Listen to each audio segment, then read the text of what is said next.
"Congratulations to Tyler," I said, pushing the words through a smile that felt like chewing glass. "My name's Anthony. I'm 44, and I just watched 5 years of my hard work handed to a 23-year-old kid who'd been at Ravens Park Ventures for all of 3 months." Tyler smiled like he'd accomplished something real. The conference room reeked of stale coffee and quiet defeat. Everyone applauded.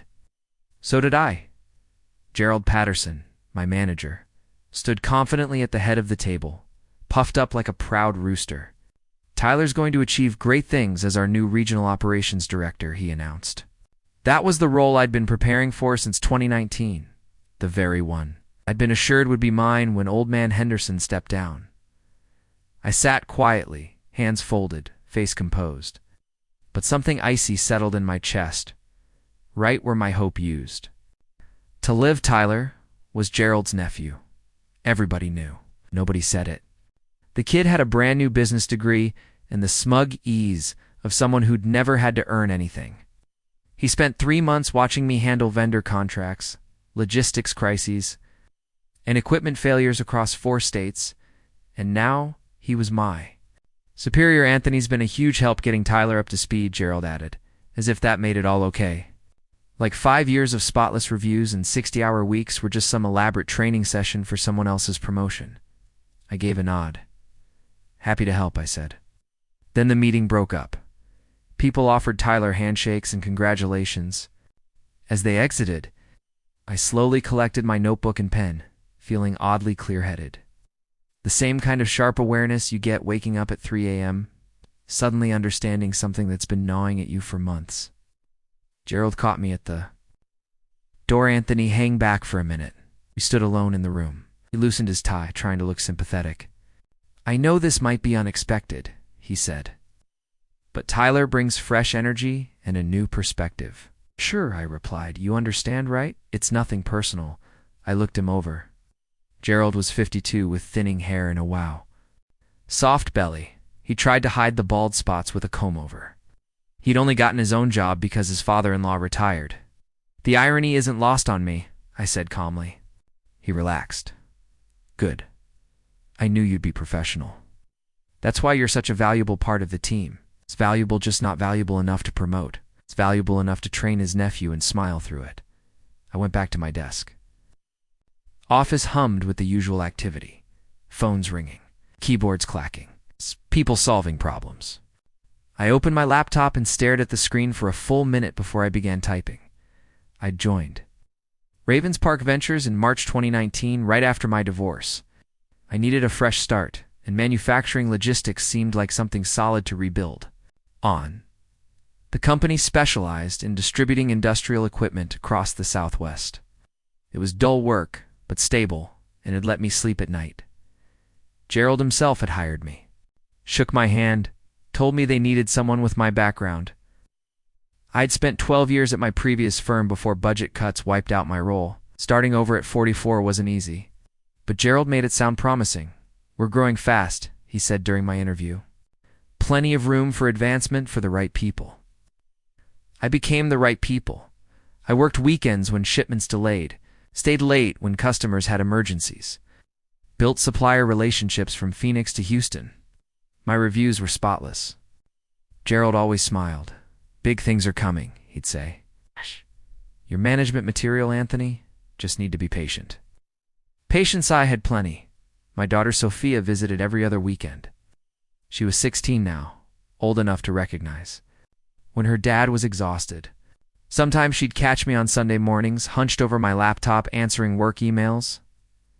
"Dad, it's the weekend," she'd say. "Just catching up," I'd reply. "I'm building something solid here." She'd roll her eyes, but understood. Her stepdad was a lawyer with normal hours who coached baseball. I was the dad who overworked but never missed a birthday or school play. The first red flag showed 6 months ago, when Gerald casually mentioned his nephew might be joining the firm. "Smart kid," he said. "Fresh business degree from university of Texas." I didn't think much of it. Most companies bring in new grads for entry-level roles, but Tyler didn't start at the bottom. He landed in the office right next to Gerald's with the title operations specialist and a salary I could only imagine. Gerald paraded him around like visiting royalty. Tyler's here to observe our processes, he said. Learn the ropes. Tyler sat in on my client calls, took notes as I explained contracts, and asked questions that revealed how little he understood. But he was polite, always yes, sir, thank you. I trained him because that's what professionals do. Even when the new hire's last name is Patterson, even when you sense where it's all headed, I knew for sure 3 weeks ago. Thanks to a conversation I wasn't meant to hear. I stayed late finishing quarterly reports. Everyone else had gone home, except the cleaning staff. On my way to grab coffee, I heard voices from Gerald's office. The door was ajar. Sound carried. The board's going to ask questions, Gerald. Said, Tyler's only been here 2 months? A deeper voice replied, probably James Mitchell from corporate. You said Anthony was next in line? Anthony's dependable, Gerald said, laughing softly, but Tyler's family. And he's got the degree. The board likes degrees. What about Anthony's experience? Anthony's reliable, Gerald said, but not leadership material. He'll keep working, collect a good paycheck, and everything will be fine. I stood frozen for half a minute listening to them map out my future. Isla would get Henderson's job. I'd train him and pretend to be grateful. Anthony won't make waves, Gerald said. He's got a daughter, alimony. He needs the job. He'll fall in line. That night, I drove home in silence. I didn't sleep. I kept hearing Gerald's voice. He'll fall in line. Like I was some mule being broken for service. 5 years of sacrifice had earned me scraps.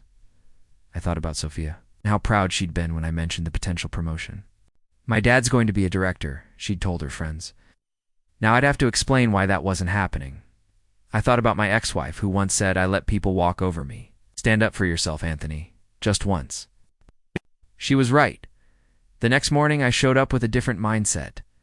I paid closer attention, saw how Gerald looped Tyler into executive meetings while I was left managing day-to-day chaos. Noticed how other managers began deferring to Tyler for decisions I should have been making. Then came that conference room scene. Watching Tyler accept praise for a role I'd spent 5 years preparing for, and something shifted in me. Rage, not sorrow. Just a sense of clarity. Gerald thought I'd keep my head down because I had bills. A daughter. He'd miscalculated. I opened my laptop and typed out my resignation. Exactly at 4:30 p.m. Friday. I handed Gerald an envelope. This is my 2 weeks' notice. His expression shifted from shock to disbelief, then to panic. You're quitting? Over the promotion? I let him ramble. He paced. Think about your daughter, your obligations. There it was, the leverage he thought he held. I'll manage, I told him. His tone grew sharp. You walk away now, you burn bridges. You'll have no reference. No future in this industry. Understood. Tried softening again. You're good, Anthony. Tyler represents the future. And what do I represent? Experience, stability. That's valuable too. Just not valuable enough. I appreciate the clarification, I said. Take the weekend. Think it over. I've made my choice. You'll train him? He asked, incredulous. You think Tyler needs help from someone quitting out of? Spite. He needs to understand vendor contracts, emergency protocols, supply logistics. Unless you plan to figure all that out yourself. He flinched. He knew he couldn't. Fine. 2 weeks. But don't expect help from me. You're burning every bridge. I understand. As I left, Gerald called after me. A mistake, maybe, I replied. But it's mine to make. I spent the weekend building documentation, vendor contacts, procedures, troubleshooting manuals, not for Gerald's sake, but for the people depending on us. Sophia texted me. Dinner tomorrow? I want to hear about your week. Absolutely, I replied. Got some good news for once. Good news about choosing myself.